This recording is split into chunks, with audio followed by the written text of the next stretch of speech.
Beginning of the rest of my life.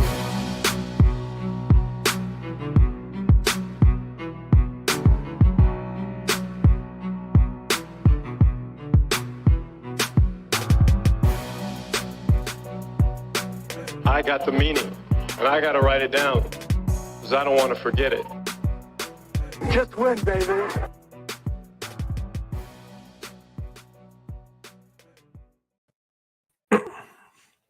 Welcome back to the Gold Jacket Podcast, where the internet bars drop from 4 to 1 as soon as we hit live. We're proudly sponsored by Underdog Fantasy. They truly have it all. Daily, weekly, and season-long best ball tournaments happening 365 days a year. Plus, you can play their pick and prop games where you get 5 picks right and you can win 20 times your money. Make sure you take advantage of promo code UNDROPPABLES when you sign up, and you can double your initial deposit by up to $100. I'm your host, Gymnastic. You can find me on Twitter at Gold Jackets. I'm joined, as always, by the other host of this show, Connor Donald. He can be found on Twitter at Connor10. That's TEN, not the ones and zeros. We're proud members of the Undroppables, unlike my internet service. You can find them at undroppables.com, the Undroppables on Twitter, and the Undroppables on YouTube. Tonight, we're wrapping up the first week of fantasy playoffs. And if you survived some landmines that happened this week, and you or maybe had the buys and got to start dealing with some shit, we're out there for you, man. We're going to be looking for the managers and look forward to round 2, see what's happening, and hope to get you to the finals. But first, Connor, what is happening? I am lagging like fuck. Hey, you're looking good to me. Everything went off perfectly smooth on my end. So listen, whatever lag you're seeing, the listeners and the viewers are not. So that's a positive. But man, I agree. I was horribly a part of some of those landmines. Jonathan Taylor and Brandon Ayuk. This is multiple leagues. We're talking bombed me. Obviously, let's be serious. If you're blaming one person, it was probably more that went wrong, but the biggest point of emphasis for me is there. Also, Paris Campbell had him in a lot of leagues. Probably shouldn't have started him, but he's given me so much reason to believe and promise under Matt Ryan that something could happen. The targets are there. There's a few people who really hurt me. And as you kind of alluded to and shared in a tweet, I hit on some very good gold, and I also hit on some good fool's gold. I called Mark Andrews. I said, you may be disappointed by this game. And for people who may have been leaning on Mark Andrews, praying for the turnaround 20-point game, they didn't get it. I also went a place very rarely gone by the Gold Jacket QBs with Dawson Knox. And Dawson Knox had an incredible week. So we've definitely done, I definitely hit on some. I missed on some, obviously. I will admit, Matt Ryan, not a good play. And who would have ever thought in a game that had both teams score over 30 points that both quarterbacks were not playable options for fantasy? Who would have guessed it? And Amon-Ra St. Brown finished in the top 24, but he probably didn't give you the output you were hoping. You were probably hoping for a little bit better than I think he put out 12 or 13 points. So I missed, but I hit on some. So, and Jerick McKinnon, that's a favorite. Loved it. Yep. And I would love to use him this week. I think he's in my honorable mentions because, again, juicy as hell matchup for Pacheco and Jerick McKinnon, but I did not use them again this week. So let's dive right into it with the one, the only, the RB1, everybody's favorite, Jonathan Taylor. He suffered a high ankle sprain. Bummer. His season is over. I have in the notes likely over. It was announced today his season is over as he's going to the IR, and the Indianapolis Colts are going to not be playoff bound. We will be seeing a new RB1 again, as we talked about on this show a number of times. The RB1 has changed. What now? This will be the 13th straight year that we have a brand new RB1 again. No RB1 has been able to go back to back for 13 straight seasons. Right now, based on per game output, Austin Eckler, Josh Jacobs, and Christian McCaffrey are the only ones over 20, and the only other one over 18 is Derrick Henry. So those are the 4 guys likely in the run-ins with the season winding down to be the RB1. Austin Eckler is currently the RB1. I have to ask Still got because faith in Henry. hey, he could do it. He's got a juicy matchup. This week, he's one of those other ones. If I want to go for low hanging fruit, he's a guy who's got an opportunity to go off against the Texans for like 30 or 40. Smash them. He's gonna carry you to the finals in your league if you have him, because he's got the juiciest matchup and two quarterbacks who can't figure out left from right and a forward pass from a backward pass. So you watch. biggest fantasy output of the year by a running back. I wouldn't be surprised. Listen, I'm here to say it. It's just in golden fool's gold. I cannot, in my good conscience, put a guy like Derrick Henry. So he's an honorable mention because he's facing the worst team against fantasy running backs in the Houston Texans. So I agree. But otherwise, what of this year? What has it done for your strategy for drafting running backs? And I'm not, Jonathan Taylor aside, injuries aside with Jonathan Taylor, he has underperformed immensely this season. I think on a per game output, he's not even in the top 12. Like he's at 13 points per game. But what does this do going forward for your strategy and how you draft running backs? Because this year has thrown a complete, nobody expected Josh Jacobs here. We expected Eckler and CMC here, but yes, but this was not. The perfect zero RB draft, right? If you did a zero RB draft this year, you hit Josh Jacobs in the 4th, hit Ramondre Stevenson in like what, the 9th, the 7th, 9th, 10th? It was the 9th. Right? Crazy. You know what that does for me? That reinstills value that people are going to zero RB it up, which is fantastic in redraft. And you can hit fast and heavy with them.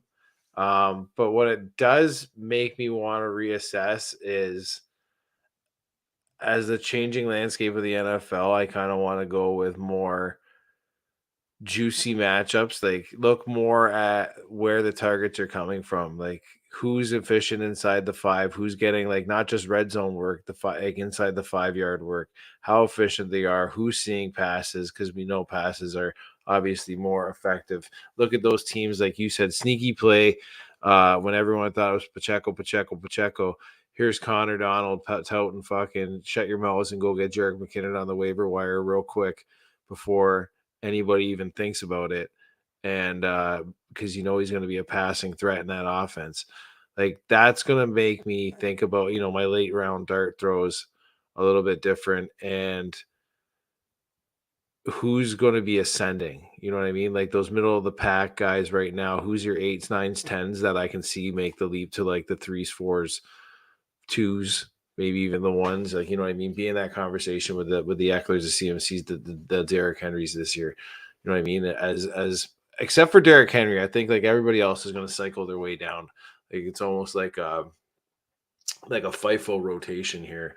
But like every year we end up seeing, the 8s, 9s, and 10s kind of go up, sit there for a minute like a tide, and then come back down and work their way back down through as new rookies are inserted and make their way up. There's usually 2 rookies that make the top 12 any given year, barring injury. So like there's always room for ebbs and flows. So I'm going to be looking more to who finished middle of the pack and opportunities going forward. How about yourself?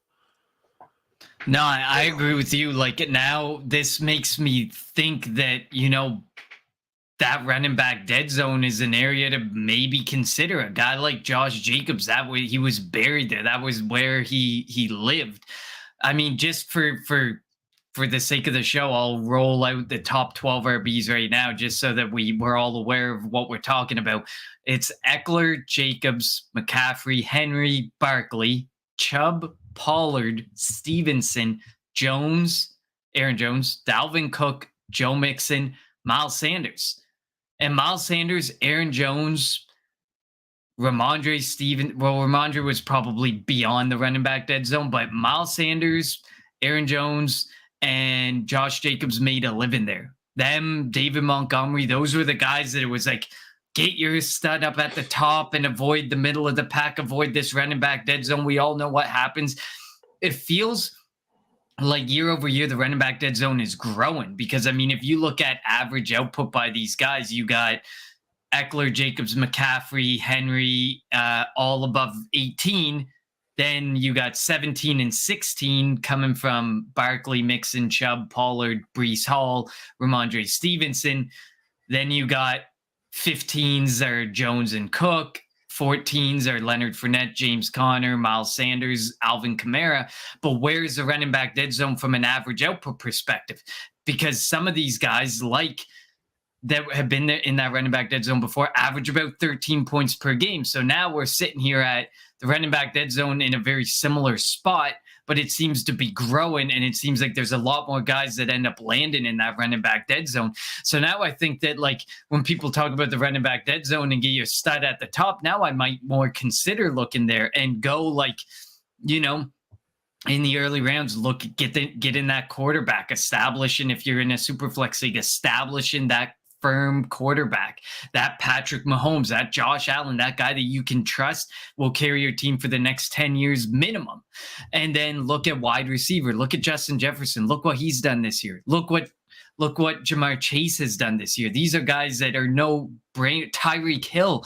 Like, you look at these guys like Stephon Diggs, Devontae Adams. These guys are established guys that you can trust. Maybe Devontae Adams, maybe, like, if you want to question, some of them are getting to the older side of it. Okay. But I still think I would trust those guys like Devontae Adams, Stephon Diggs, and Tyreek Hill, who may be 27, 28 years old. But you can sit there and say they got fresh, new, massive contracts. They're getting amazing target share. They're getting everything that you want. These guys will have at least, you know, probably 4 or 5 years for you. Whereas those running backs, that stud, that stallion that you're taking, Jonathan Taylor, probably isn't giving you 5 more years.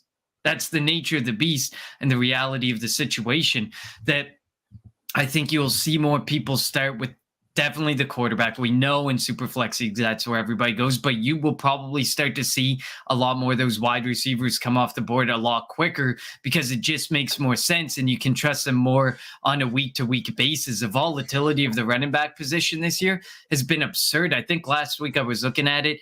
The RB24 was equivalent to the wide receiver 37, and the wide receiver 37 was Byron Pringle. Byron Pringle. That's how volatile the running back position is right now. You can pretty much throw a dart at some of these at some of these wide receivers, and you will land a guy who's going to perform on par or better than the 16 through 24 running back. And that's crazy to me.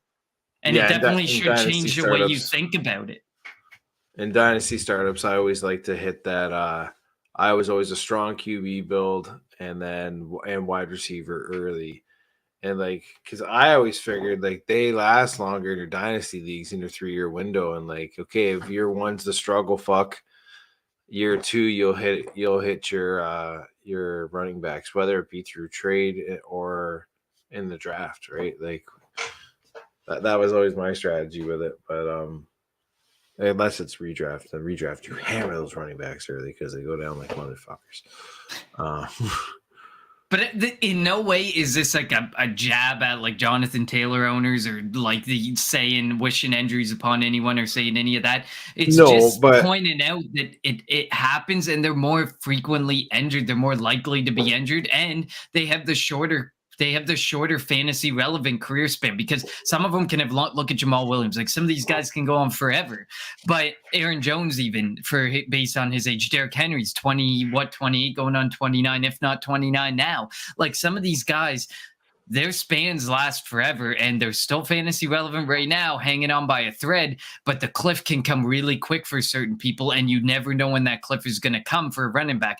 It's a lot more easier to pinpoint that cliff for a wide receiver, or you have a lot longer lead time or leash on that age with wide receivers. Absolutely. What about we'll move into a couple quarterbacks. Jalen Hurts, he's got a shoulder sprain. The initial prognosis is very based on talks. Based on the press conference today, Hurts says he's feeling fine. Nick Sirianni says, don't count him out. He heals differently. He's not your body. His body isn't your body type conversation. This could all be playing into, get ready, Dallas. You better prepare for 2 completely different quarterbacks in Gardner Minshew and Jalen Hurts, and completely different game plans.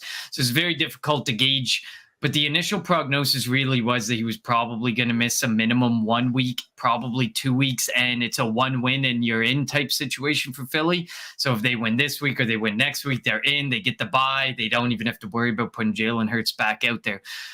I need to know. This would hurt for Jalen Hurts managers, though. I agree. I need to know because I'm ready to drop a lot of fab on Gardner Minshew in a league where it's a total super flex, where there's 9 positions and it's fucking all super flex. And I'm ready to roll the dice with like $200 on Gardner Minshew. See, the thing is this. If they... In my opinion, there's no way I'd put him out there. This is a divisional rivalry game. You know, they'll probably take cheap shots. They'll probably go after the shoulder. You know, Jalen Hurts will likely be limited in the strategy that they would impose on rushing. So his rushing upside would be taken away to keep him more in the pocket, to keep him safer from taking big hits, bad hits, because he took a lot of them last week. I watch every Eagles game. Obviously, you know this, Jim, and he took a lot of bad hits last week, and obviously one to the point where he sprained his shoulder, his throwing shoulder nonetheless. So you have the throwing shoulder as a problematic point. You have a divisional rivalry game where you know they're probably going to try to take some cheap shots. They're going to go after that throwing shoulder. It just doesn't feel worth the risk to me this week. Whereas if you give him, you know, about 10 to 12 days in the fantasy final against the New Orleans Saints in that game, if Gardner didn't get the job done on Saturday, you're still looking for that 1 win. I could see him back next week. I wouldn't play him this week, but I mean, I'm not the Philadelphia Eagles, and what do I know? But I mean, based on what I've read and based on what some people have said, doctors have said, it's usually a 10-day rest and recovery thing and pain tolerance from there. That to me screams you sit him, play him in a game against the New Orleans Saints that you can probably win a lot easier than this game, and you don't have to worry about the divisional rivalry aspect of it. Personally, I would drop the fab on Gardner Minshew. All right, baby, dropping it all. This is my professional opinion, which is not a very professional opinion. I don't make the fantasy fucking championships. It's all on Connor. But from one quarterback roll to another quarterback roll, let's talk about Ryan Tannehill and that ankle roll, baby. Yes, yeah, man. I mean, Ryan Tannehill, he suffered the ankle injury. It didn't look. It looked, man, like, and he got carted off. So you had to assume, you know, this is probably pretty bad. Mike Vrabel. And he has stood by Tannehill. He's going to stand by him until he's probably fired because for some reason he does not want to give Malik Willis. It's better to just give him a start here, get him a couple quarters here, you know, just space him out so he has no clue how the NFL is really functioning on a week-to-week basis. And Tannehill says, and this is probably not a good thing to hear from your quarterback, Tannehill says it hurts worse than it looks. Probably not the comment you want to hear, and probably not a good thing for Mike Vrabel to have to make that decision because that decision is going to telling him to walk it off. He's telling his works. So my question to you is it Malik Willis time at this point? I mean, they have probably equal chance of making the playoffs with Malik Willis at the helm as they would half of Ryan Tannehill at the helm. And should it be time to just take a longer look at Malik Willis in general? Like at this point, I really feel like, you know, the Atlanta Falcons, who are really arguably in a very similar situation, probably a slightly worse situation, but an arguably similar situation to the Titans, have moved on to Ridder. And they're giving it a shot. It was ugly as all hell this past week. But, you know, there's growing pains with these rookie quarterbacks. It's going to take time. I would not start Malik Willis if he starts this week. I would not start Ridder this week. I probably wouldn't start Ridder at all through the fantasy playoffs. There's no reason to believe he's going to do anything for you. Same with Malik Willis. So this is not the time to go getting cute and trying to play these guys and saying, oh, they're going to do something, because I don't think either of them have managed more than 12 fantasy points per game in any game they've started. And they've started, I think, 4 or 5 games between the two of them. So what's your thoughts on this? Is it time for the Titans to roll the dice and see what they got? I know me and you were big Totally. drivers of wait the year out because Malik Willis even said he didn't think he'd be ready in year one. But I think all has the situation called for it?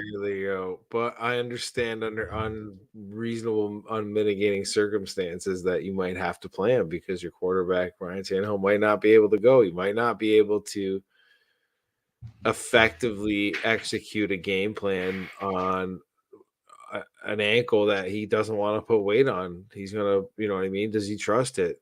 Do you have a better chance at winning with Malik Willis? Now, again, big proponent of sitting a year. I think it's fucking really good. Some quarterbacks 2 years, 3 years. I don't give a shit. But throwing him in for like the drive here and then like a play at the goal line and then here's have a quarter over on this game and then we got. I think he did start one game, maybe 2 games, because I think Tannehill was out earlier in the season. But then, like still, it's not conducive. If you're going to play the guy, play the guy. If you're going to sit the guy, sit the guy. You know what I mean? Like, and only playing out of necessity. Like, I understand he did play a couple games, started a couple games, but like starting out of necessity, totally different thing. And I think you got to start getting a look at him because you have to, like, I get it. Ryan Tannehill's, if you decide to move forward with Malik Willis, if he performs well over these next 3 weeks and you say, let's move forward with him, Ryan Tannehill's the highest paid backup quarterback in the NFL next season. It sucks. It's the nature of the beast. Talk to the Dallas Cowboys and the Zeke Elliott contract. It's the nature of the beast with some of these contracts that you end up in these situations. Look at Russ Wilson and Matt Stafford now. Those teams are absolutely hands tied, hands cuffed behind the back, ankles cuffed, like nothing they can do for minimum 3 years. These things happen. These situations happen.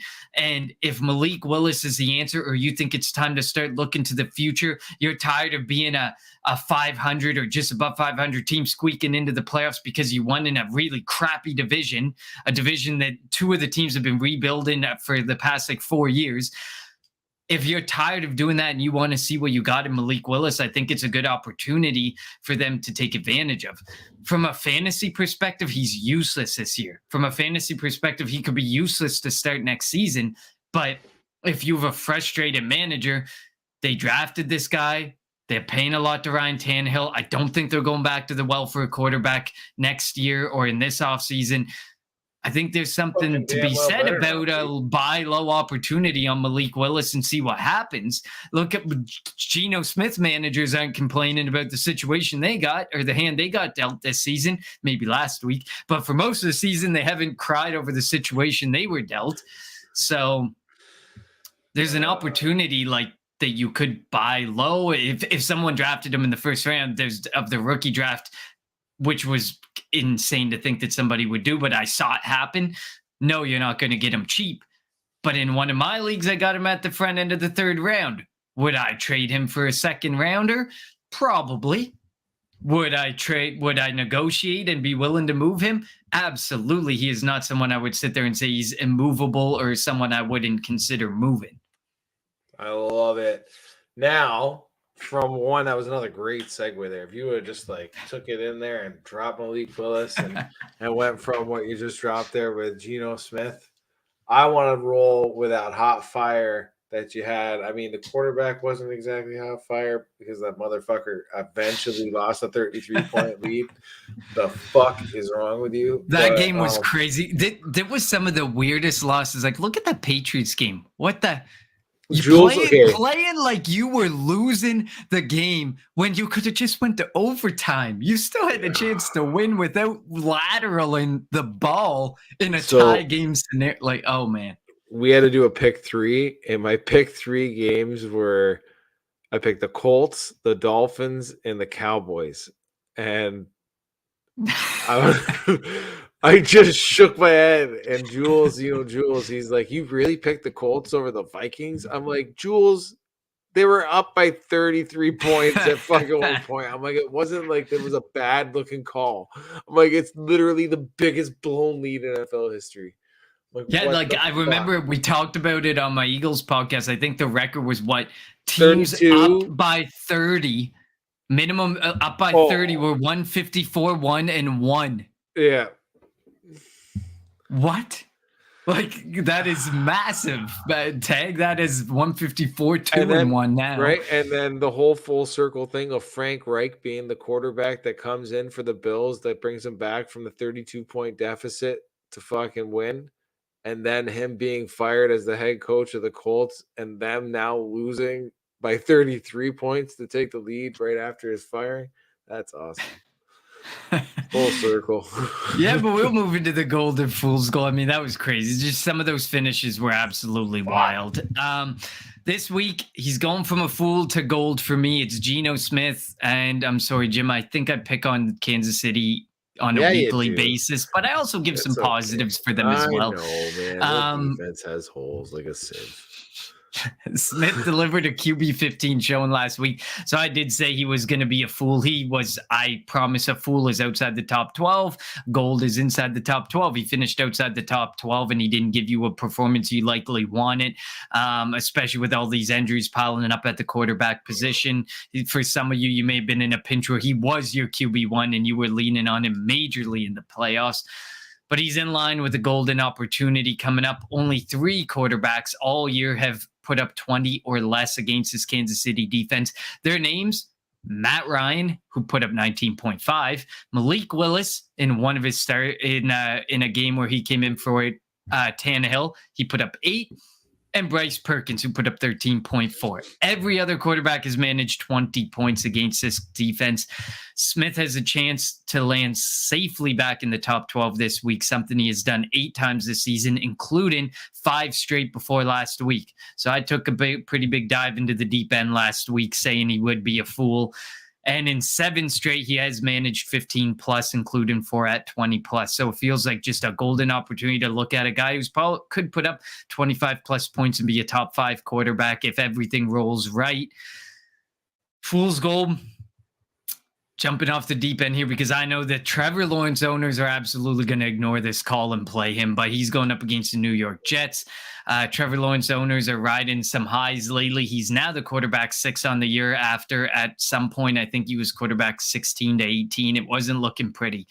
And he's delivered a top 5 showing in 3 of the last 4 weeks. He also meets a Jets team that has only allowed 20 plus points to Josh Allen 2 times. He's the only quarterback, and he's done it twice over the last 11 games. So 11 games, Josh Allen 2 times, put up the 20 plus point showing. Over the last 5 weeks, they are allowing fantasy quarterbacks to score 23% less points than the league average. Plus, it's a Thursday nighter, so call me extremely skeptical because I hate Thursday nighters, especially for fantasy assets. So Trevor Lawrence is my fool this week, despite riding near high, which means I'm definitely calling Zay Jones out as a fool as well. I don't think I have him as my fool, but I would be extremely worried about him, who's been on fire the last 3 weeks as well. Jim, anything you want to add on the quarterback front before I move into running backs? Yeah, actually, I just wanted a real quick question. A lot of owners end up having these 2, at least I do anyway, on teams that I have them. So, actually, I got all 3 of them on one team. So, if you had to play Justin Fields or Geno Smith, who would you be leaning for this week? I'd probably lean more Geno. I mean, Justin Fields, it's the Russian upside, but who are they playing this week? By chance, if you have the schedule up. I did. Now I just fucking flipped my phone. So let me go back and get it because I got the memory of a goldfish. They're playing the Bills. They're playing the Bills. I don't like that. Like, there's an opportunity that, you know, playing the Bills, Justin Fields is obviously, he's going to probably go pound for pound with Josh Allen on offense, but who's going to be there? Like, Equanimeous St. Brown was his best option this week because Claypool was out, Mooney's out, N'Keal Harry's out, but N'Keal Harry, even if he's in, it wouldn't matter. But And now Equanimeous St. Brown thinks in the concussion protocol. So it all depends on who he has out there. But even if you bring him Chase Claypool and Equanimeous St. Brown is back and Byron Pringle, like, these don't feel like options that you're going to go pound for pound with the Buffalo Bills. And the Bills defense has been up and down, but the opportunity is just too good against KC, where the defense has proven extremely not that great. and has given up a lot of points to quarterbacks, where the Bills have had opportunities where they've taken advantage and the quarterbacks haven't done as well. So Geno for me. Sound. I was just saying, like, went up against the stout Eagles defense and put up some pretty solid numbers with that rush game. So, I don't know. Makes sense. I love it. Just, running backs, we go. Yeah, absolutely. Love these two. Gold. I got Rachaad White against Arizona. You could kind of lean as well on the side of Leonard Fournette could be like in a pinch because there's so many injuries. He could be a flex option. I would not roll him out as like a guy that he's going to put up 20. He's going to be a top 12, but he could fit into the top 24 based on the volatility of running backs. Sure, the Tampa offense and team in general has been extremely frustrating. They have one of the worst rushing attacks in the league, despite really pushing it and really trying to make it work. But White continues to see a healthy dose of work with 13 plus opportunities in 5 straight weeks, including heavy passing work minus last week. Arizona has allowed 15 plus points to a running back in 4 straight, including the last 2 weeks against, get these names, Pierre Strong and Latavius Murray. And they've allowed 15 plus their team's running back in 10 of 14 games. I would almost guarantee Rachaad White's going for 15. And I think Rachaad White has a good chance if he can find that end zone once. If he can even find it 2 times, Rachaad White is easy going for 20 plus, could easily be looking at a top 5 running back performance. I'm that confident in this circumstance for Rachaad White. Fool's gold for me. This could be a tough, you'd probably be tough playing these guys anyways, but I got Brian Robinson mainly, but I also have Antonio Gibson as like an iffy one here. While neither Washington running back has been starting running back material, they've been more of flex-worthy options. Robinson's been putting up around 12 points. He's been giving you flex-worthy weeks. Against San Francisco, who hasn't allowed a running back to go over 13.5 points since week 5. This is an extremely tough spot and play for Gibson or Robinson, as guys like Kamara, Eckler, James Conner, and Kenneth Walker, the third, have not been able to even crack this defense. They've allowed only 1 running back to go over 50 yards since week 7. Targeting running backs has been slightly more effective, potentially leaving you to be able to slightly lean to Gibson, but Brian Robinson's almost exclusively on the ground, and I don't think that's going to work out in his favor. I do have an honorable mention of Chuba Hubbard and Donta Foreman as fool's gold as well, because I really thought about picking them, but again, you'd probably be in a major pinch if you're picking one of them. They're going up against Detroit, who in the last 8 weeks have allowed their highest scoring running back to go for 10.6.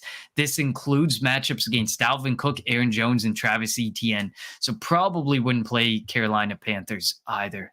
Anything you want to add on the running back front there, Jim? Yeah, just a real quick question for you there. How are you advising teams to go in this week with playing an A.J. Dillon, chasing those touchdowns, looking at box scores there? I know how they ended up doing. Aaron Jones and A.J. Dillon actually played in one league together. Simultaneous lineups, put up almost identical points. Me personally, I'm not exactly chasing it. I'm still rolling with Aaron Jones. I mean, if I have Dillon and Jones, maybe I would roll them both like I did last week. But what's your advice on that for people this week? They're going up against the Dolphins. Yeah, they are going up against the Dolphins, who against fantasy running backs are middle of the pack. Middle of the pack, I do believe as well. Yeah. Right now, the Miami Dolphins are. But I mean, he's getting out touched by Jones, and he's even getting out targeted by Jones. And they don't give up a whole lot of touchdowns. So if you're chasing, they've allowed 13 total touchdowns to running backs.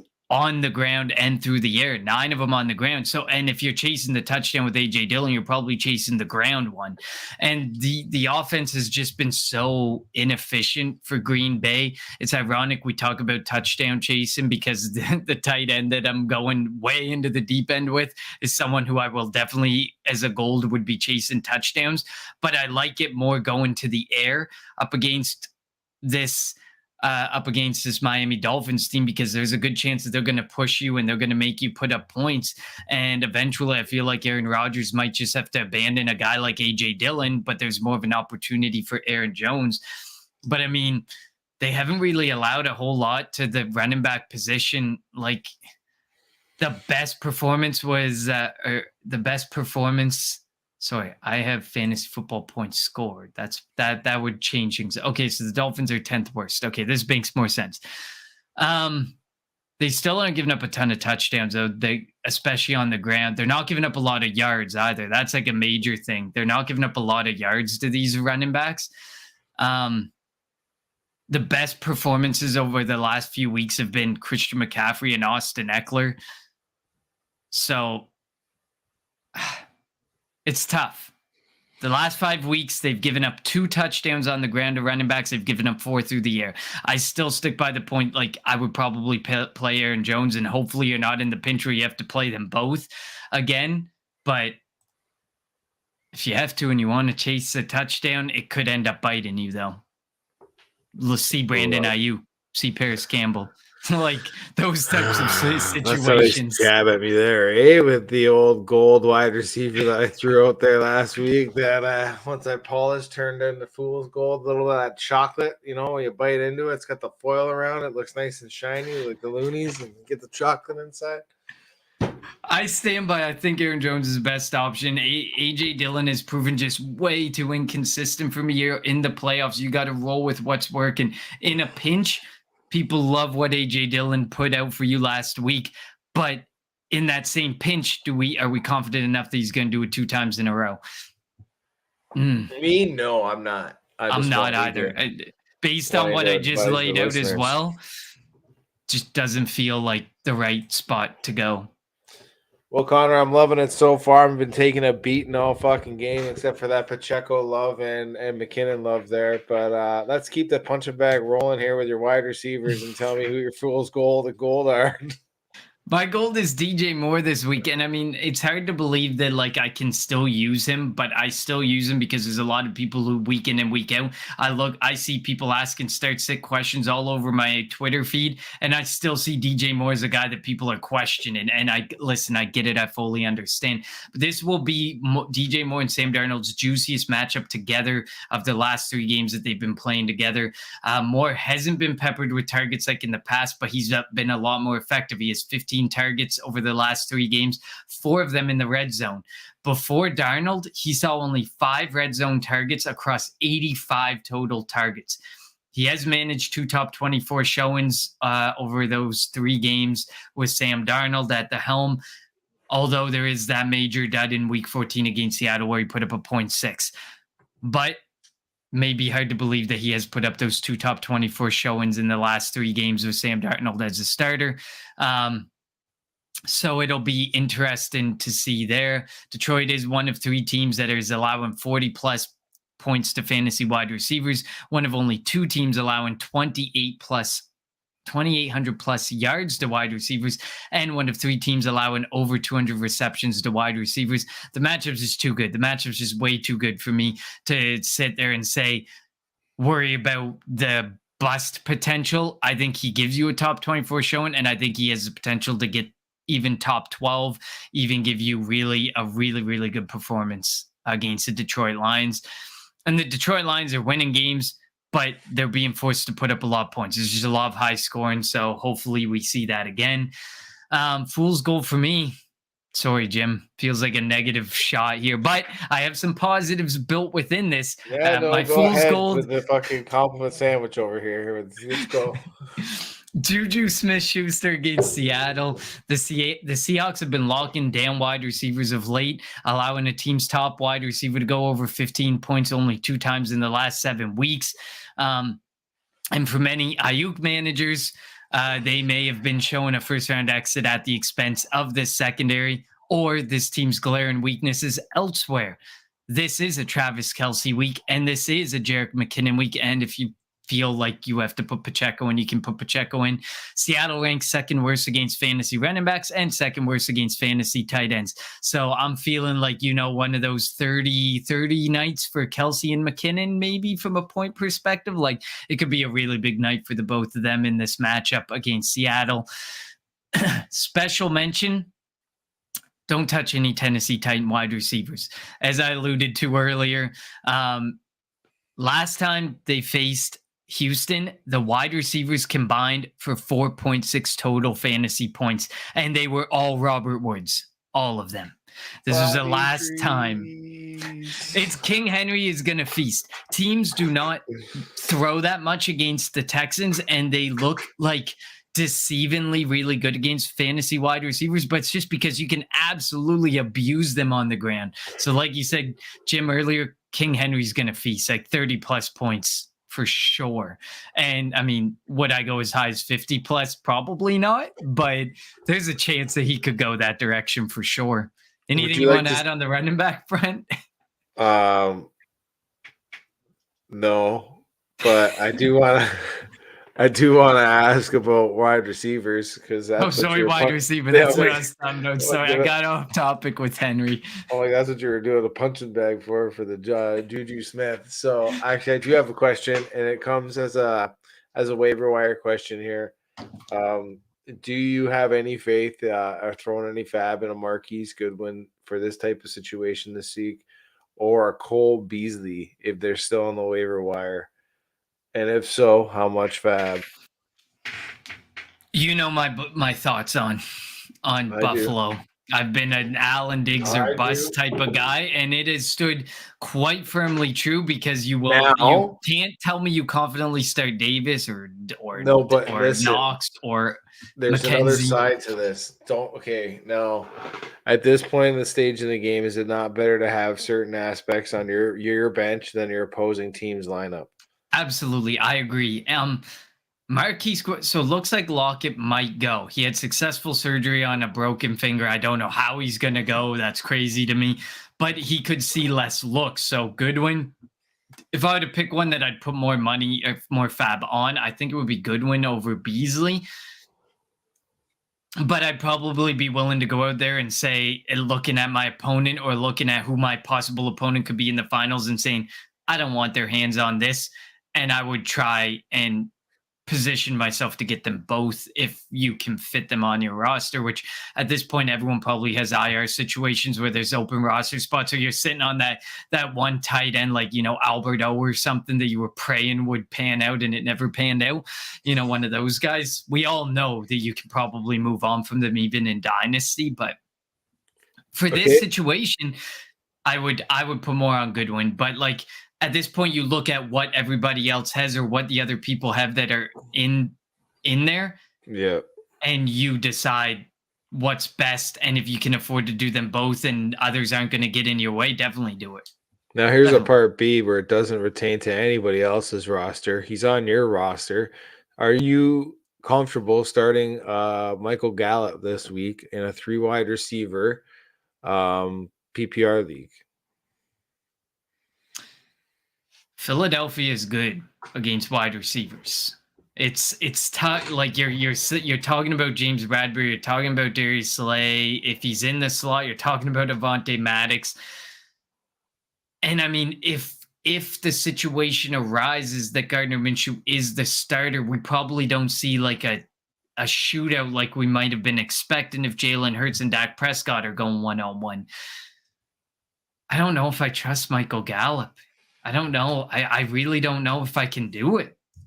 I mean, let me look at what he's been looking like. I mean, you could probably talk. Terrible. So one top 24 showing all year. It was 18 points.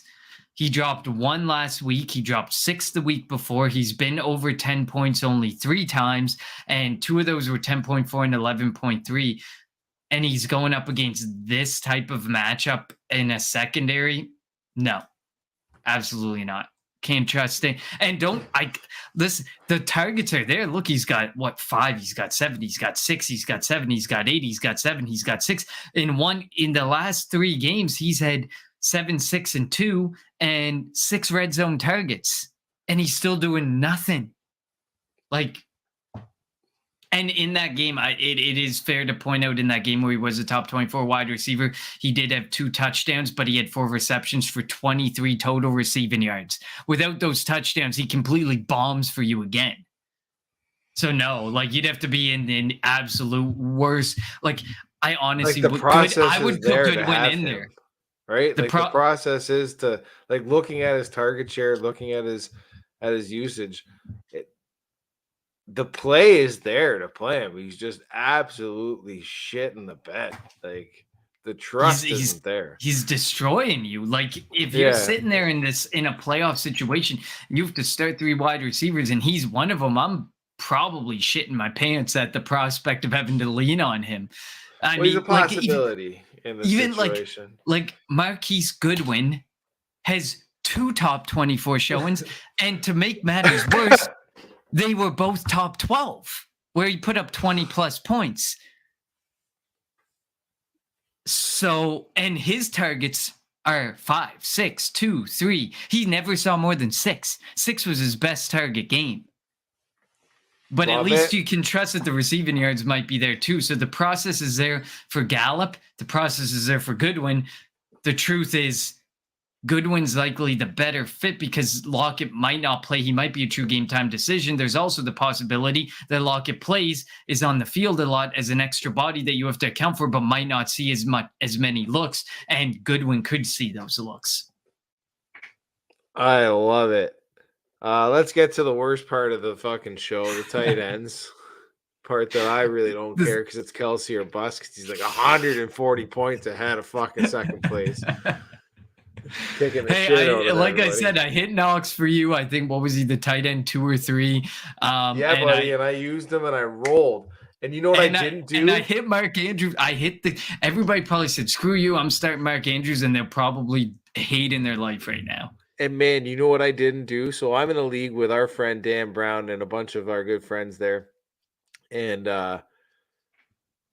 it's just points for, right? Like the race. And I left in on the Saturday at work because I ended up getting called in. And I left Kenyon Drake in the spot because I was messing around doing IR moves and shit. And I put him in a spot and I went to go pull him out and I left him in. Obviously wasn't going with fucking J.K. Dobbins going. And I came in second, so it's you get 12 points for first, 11 for second, and it's an overall standings in the league. Well, I'm chasing for third place here, and I came in second place instead of first because Dan Brown fucking came in first. He's 200-300 points and fuck ahead of everybody. Because I left Kenyon Drake in there with a fucking big ass 0, right? I lost by 3 fucking points. I won, but I could have won number 1. Oh, fucking frustrating. God damn it. Anyway, sorry. Tight ends. I feel your misery. We've all been there. We all had those players last week. Because I crushed everywhere else. If you sit there in multiple leagues and you can tell me nobody hurt you last week, you're lying. You're lying to me. Somebody hurt you. Everybody hurt me. Jonathan Taylor going down.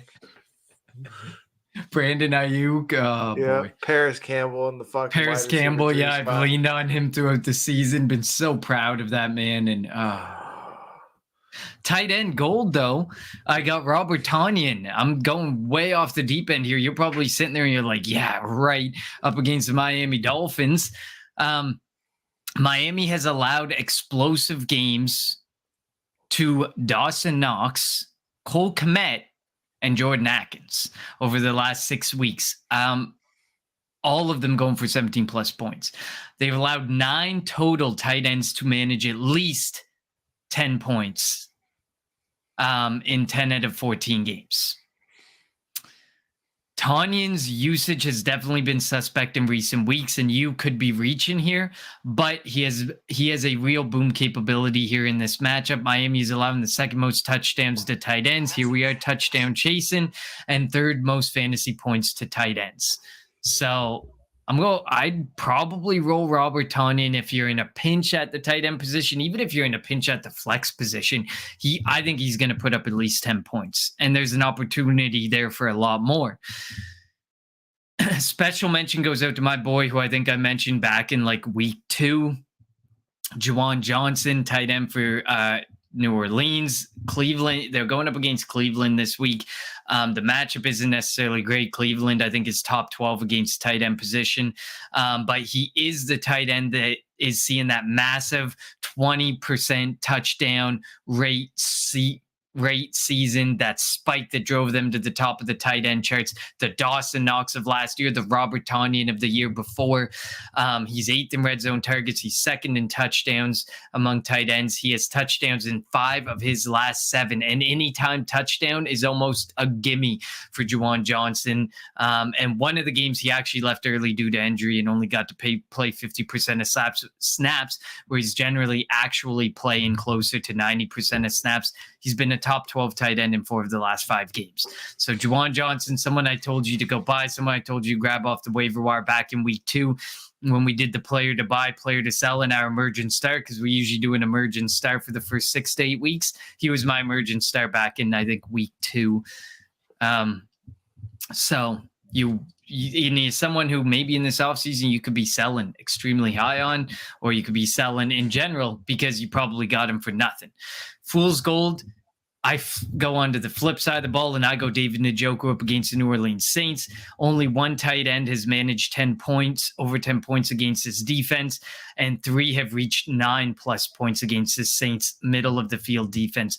Njoku is seeing wild volume under Deshaun Watson, although the offense is extremely inconsistent right now under Deshaun Watson.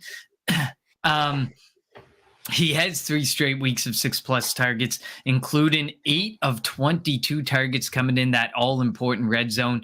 He has 2 touchdowns and 2 top 12 showings over the last 3 weeks, but this matchup just does not seem very good for David Njoku. So count me out on him this week, but I also have no shares of him anywheres. But he is probably paying dividends for some of you, but it might hurt you in round 2 of the playoffs if you're leaning on him as your tight end. Jim, anything you want to add on the tight ends? Kelsey or bust. And I think he's going to have a huge week. I pointed it out to you. Kelsey, McKinnon, Mahomes, and then bust everything else for KC, because I think those guys are going to have massive games. I love it, man.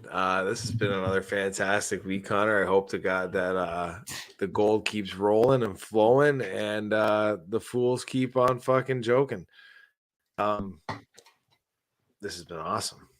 Yeah, absolutely. Thank you, everybody who's listening, who's been supporting us in our move to the Undroppables. We love you all. Make sure you rate, review, like, subscribe. Of course, wherever you're watching, the ticker's been rolling down there. Just rewind a second or watch for another second. You'll see it all roll there. Follow Jim at Goldjacket QBs. Follow myself at Connor10. That's TEN, not the number. Check out the whole Undroppables crew. As always, they are awesome. Next week, we're reacting to the second round. We're going ready for the championship, baby. It's the championship. It's the biggest one of them all. You're going to definitely sit there and say, screw your golds and screw your fool's golds. I'm going to start who I want because this is what got me here. But I'm still going to give you some golden fool's gold. We're still going to talk about some news. But for now, ladies and gentlemen, see you next Tuesday. There it is.